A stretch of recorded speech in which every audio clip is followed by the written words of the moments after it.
Hey guys, Steven here, Fanatic Perspective. Excited to talk to y'all today about our new linebacker coach, got a new defensive coordinator, and a special teams coordinator, all in one. Coleman Hutzler, formerly of South Carolina, coaching under the beloved Will Muschamp, now a Texas Longhorn under the Tom Herman staff. We're going to break down everything we were learning about this young man. He's only 35 years old and is now part of the eighth coach. We have two spots left on the staff to fill, but we got the linebacker spot filled as well as special teams, and he will be working in tandem with Chris Ash as he got the co-DC title. First, want to give a shout out to our sponsors, wonderful sponsors, Boss's Ranch. Guys, go check them out. HEB, cold produce. We're restocking, getting them back out there for you guys. Getting rave reviews. Like I've said before, hit their Instagram, hit their Twitter. Make sure you follow them and show them some love. They've got great content out there about their product, and you can tell how passionate they are about what they sell. And I'm very passionate to be partnered up and be sharing their vision with you guys. So speaking of links, before I even get into the Coach Hutzler stuff, I always ask for you guys to follow us on all social media accounts, and for those of you who continue to do so, I appreciate it. Unfortunately, our Instagram account was hacked today, so for everybody that reached out and gave us a heads up, I'm very appreciative of it. And it sucks, and I had to deal with a lot of messages, but I'm actually just more so apologetic to those who received it and it was spam. And if you clicked anything or thought that you received anything from me, none of those messages from me. So if you see anything come through via a link DM, please delete and report it to Instagram. Sometimes people out there suck, and it's unfortunate. But for everybody that responded and tried to help me out with it, I'm really, really appreciative. And if you're not on Instagram, then don't worry about it. Some of y'all are funny though, talking about, hey Steve, looks like you were on some bad adult entertainment websites. Not that I'm aware of. However, it did come probably proxy of one of the many Longhorn chats I'm in on Instagram, and a lot of messages and links to articles get exchanged. And it looks like through that's kind of, I believe, where this may have spread. So if Instagram doesn't beef it up, we'll have to shut it down there. Don't want to be badgering people with annoying spam or anything. So like I said, again, apologies to you. All I know is that the devil's trying to keep us down because they know how much we about to grow in 2020, as well as our Texas Longhorns. You see the signs. When we get stuff like this, the signs are there, right? We starting to get some good Chris hires. Things are starting to break our way. LSU wins the national championship. Today we hear Joe Brady has now accepted to be the offensive coordinator for the Carolina Panthers under Matt Rule, who left Baylor. All these things advantageous for Texas. Now Baylor's in a head coaching search. We have Frank Oakham interviewing to be the second defensive line coach tomorrow. So, all these things, and we'll talk about some of it later, but things are breaking our way. So when the devil comes and knocks at the door, we rally and battle against adversity and let our blessings come in. Because I believe this channel is going to be blessed in 2020, and I believe the Texas Longhorns are going to be blessed in 2020. Just the way I don't know, it's just a feeling I'm getting right now, and I'm not even. It's not even end of the season excitement like we had like last year after the Georgia game, but it's just like we're making good football moves and we're going after good football people, I feel like. And like I always say, like very similar to what the Cowboys are doing. So Coleman Hutzler, I'll be honest with you, I did not know wasn't very familiar with him at all. Didn't really know who he was before the last couple days when, I, like many of you, started seeing some of the reports out there that he was a candidate that popped up. So boom, let's start doing our homework. Let's learn about this guy. We know we had Jeremiah George, previously of Iowa State, here as an interim role as our linebacker coach, somebody who was a potential candidate that the players liked. Then you also had the SMU defensive coordinator, Kevin Kane, who was another person who I believe we had conversations with to possibly come in and be the linebacker coach. And it sounds like there was a co-DC title possibly associated there as well. But we go in a different direction. We go to SEC country, a guy who, by the way, I'm really excited about this, doesn't really have any prior ties to Tom Herman, per se. So you can't really throw the comfort thing out there. But one thing I talked about on a previous video was utilizing your network, kind of asking other coaches for favors and really getting good feelers and references out there for some of those strong up and coming candidates. That's one of the things you saw how what led LSU and Ed Orgeron to a Joe Brady. So seeing us get led down this path to a Coleman Hutzler is very encouraging. And, obviously the ties and some of the ties and the references that he has under the staffs he coached from. I mentioned Will Muschamp at the beginning of the video, him serving there the last 3 years as linebacker and special teams coach.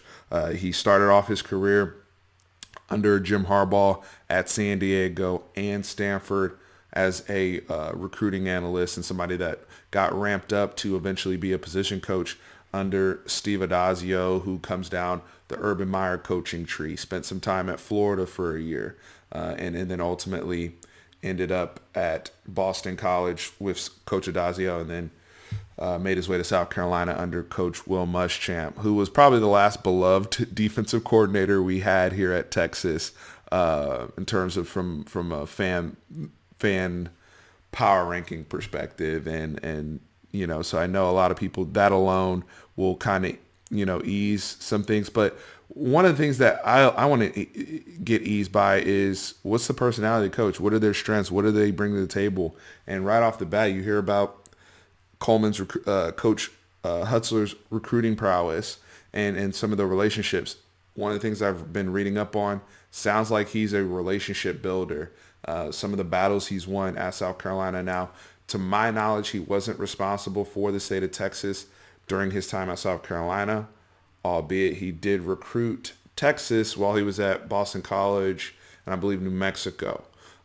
So he is actually from, I believe, Las Vegas. But that was one of the concerns I had coming in, because I'm like, wow, I do like getting coaches that have at some point recruited the state of Texas or have Texas ties, as we like to say. So to see that he has had experience down here recruiting is better than no experience. However, that is still a concern at this point. But to hear about the relationship building aspect that he's been able to form, not just with players, but with parents. And when I start hearing that about somebody who's relatively young, only 35 years old, that's very, very encouraging. And then you couple that with ability to develop players. South Carolina this past year, they finished 4-8. They did have a big win against Georgia, but they had a multitude of injuries at the linebacking position, but they were able to develop some guys, and some of them had career years, the folks that were able to play, and he's garnered a reputation of developing good sound tackling linebackers over his time there. I think the thing right off the bat, though, for Texas fans, at least my eye, is the special teams experience and how productive he's been and how good his units have been at especially his last two stops, South Carolina and Boston College. When I go down just this past season, some Fanatic Perspective exclusive stats here. 10th last year in net punting average, 16th in punt returns. They did finish 74th in kick return, but that number was as high as 8th under his time there when he had a guy like a Deebo Samuel. And no disrespect to South Carolina, they're SEC school, and we know Coach Muschamp does a great job, and they have shown to recruit very, very well. But recently they've been getting their asses whooped from a talent perspective by Clemson in that region. And the brothers that he will inherit here at Texas, in conjunction with working with our new wide receiver coach, Andre Coleman, and some of his special teams expertise, I'm now really, really buzzed for what could become across the board. We've seen him be productive. The punter, was his name, Joseph Charlton, one of the best punters in the country. They had Elliott Fry as a kicker, who was one of the, I think the school's leading scorer. And then I mentioned Deebo Samuel earlier in the return game. So kick game, return game. And then Boston College, he was known, their units were known for blocking kicks.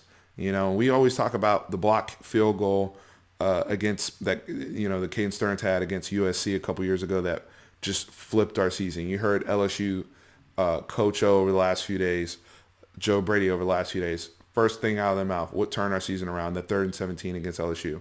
And I always say, you always know the play, the signature play that turns your season around. And for me, I always say, when we at least won the Sugar Bowl and felt like we were back, the play that flipped our season was that block field goal against USC. So special teams, those moments like that can be those moments that flip your season. So to hear about all the facets, the multi-facets of special teams, and there's good everywhere I look. The more I dig, I went all the way back in the NCAA stat database to like 2015, Boston College. He had one of the better return men in the country. So when you start to see trends like that, and he's been a special teams coordinator, I believe, since 2012, and you see these trends, I don't even want to pull up what Texas's special team stats were outside of field goal kicking. Not good. So, he is going to inherit a good field goal kicker in a Cameron Dicker going into his junior year. We saw Andre Coleman's influence in the bowl game with our return game. Deshaun Jameson having a huge game, punt return. Maybe we get some juice on kick return. Healthy Jordan Whittington back there possibly. Getting Jake Smith's confidence coached up, whoever, utilizing the talent that you already have on board that you'll be inheriting. Speaking of inheriting, I've talked a lot on this channel about Chris Ash and the talent that he'll inherit on this defense. Now I say Chris Ash as well as Coach Hutzler, since they're co-defense coordinators, but they're inheriting a massive group of guys that have previous starts. We now hear about, not now, but Oscar Giles staying on board and how that unit developed the last 2 games and when they were allowed to hunt, right? And so, hey, how are guys' bodies going to look if we decide to slim down a little bit, get guys more in more advantageous pass rush situations and kind of letting them fly and really, really hunt next year in conjunction with getting those linebackers coached up. It's looking good for year one of this defense, especially your safeties are going to be the best part, possibly the best part of your team, with Ash being the safety guy and all the experience, all those guys we brought on, all that top end talent, and really letting DeMarvion Overshawn fly around. Like you saw a guy like an Isaiah Simmons being used, a guy like a Joseph Osai finally getting an opportunity to show how great of a pass rusher he can be on a consistent basis. There's a lot of fun pieces that these coaches are going to be able to play with. But I want to go back to 2 things that I keep seeing in terms of Tom Herman with these hires. I'm noticing whether it's a Jay Valai, Andre Coleman, now Coach Hutzler, even Chris Ash, relationships and player development. Relationships and player development. Those are the 2 things we struggle with, to where something was toxic. And I said last year the devil had crept into our locker room. Something was toxic in there, and it was relationships, right? So and that player-coach relationship. So getting people who that's a strength of theirs. Players are excited to put it on the line for them. You see that with this LSU football team. And I keep using them as an example because they turn things around very, very quickly. Let us not forget, they settled at the time. We all thought they settled for Coach O after we won Tom Herman over from them.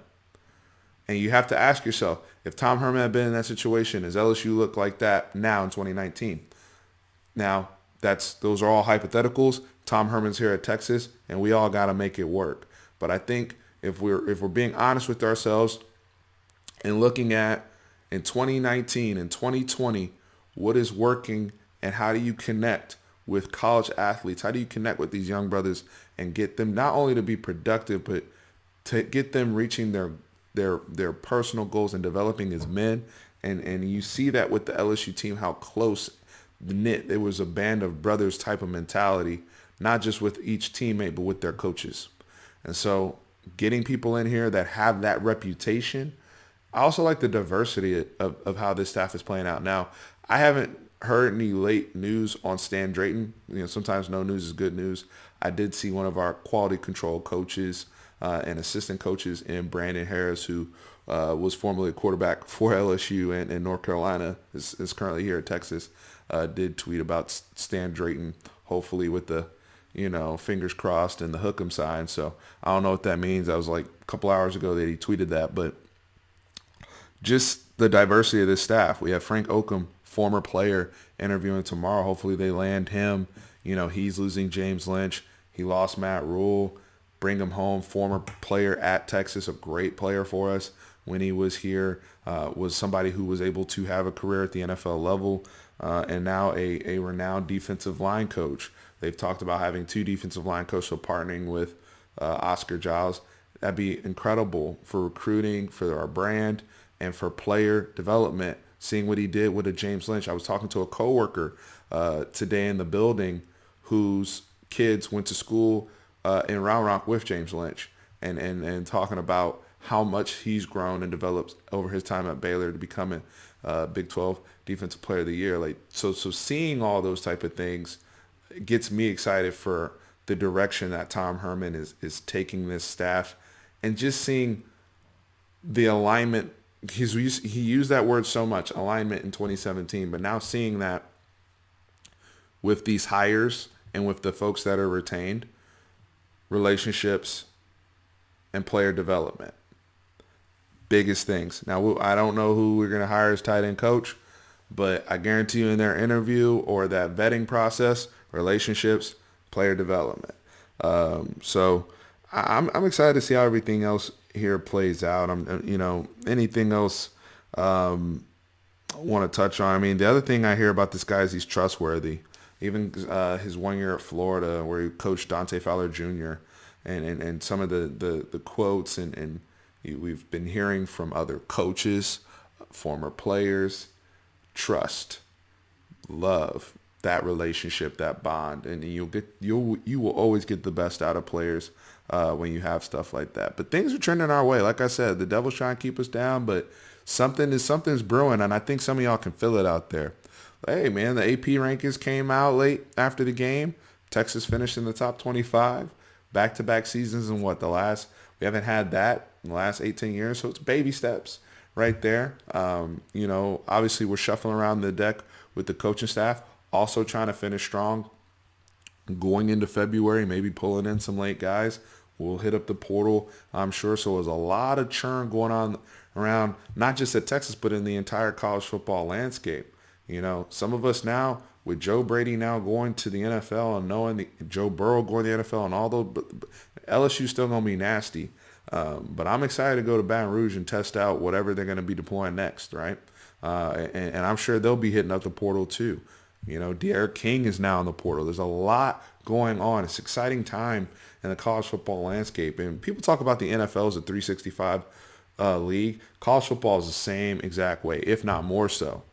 With developments and news like this. So, guys, let me know in the comments how you feel about our new linebacker, defensive coordinator, special teams coach. And if those of you who have any more familiarity with him or his work than I do, like I said, this is an environment where I want to learn from y'all just as much as anything y'all take away from me.